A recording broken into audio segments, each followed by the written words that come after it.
The Prophet said, alayhi salatu wassalam, Allah says, I, as my servant, thinks of me, so let him think whatever he wants.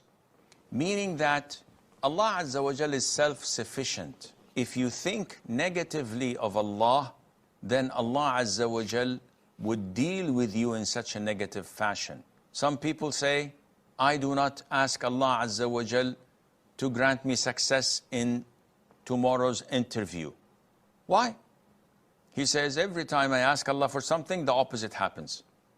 So this is something that he's saying. Sometimes we dare not say it. It's in our subconscious. Whenever we make dua, Allah is not going to make it happen, so I'm not going to make dua.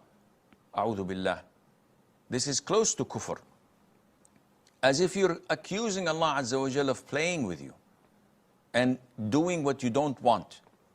And such negative thinking of Allah Azza wa Jal is despicable. How dare you think of Allah in such a negative way? Rather, a Muslim always thinks positively of Allah. And this is how the Prophet used to be, alayhi salatu wasalam. Whenever someone, while the Prophet was traveling, calls another person, not related to the Prophet or those who's with him, someone random says, Ya Falah, Ya Najih, relating to success. The name of the man is Falah or Najih, which means prosperity or success.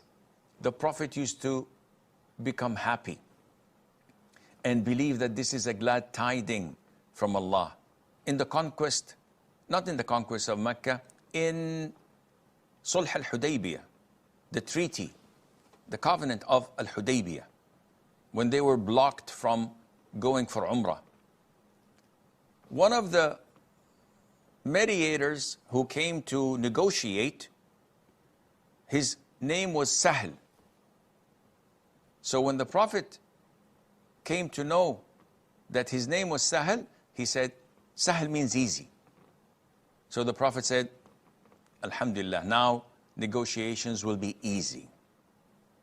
So this all shows us that we should think positively of Allah, no matter what happens.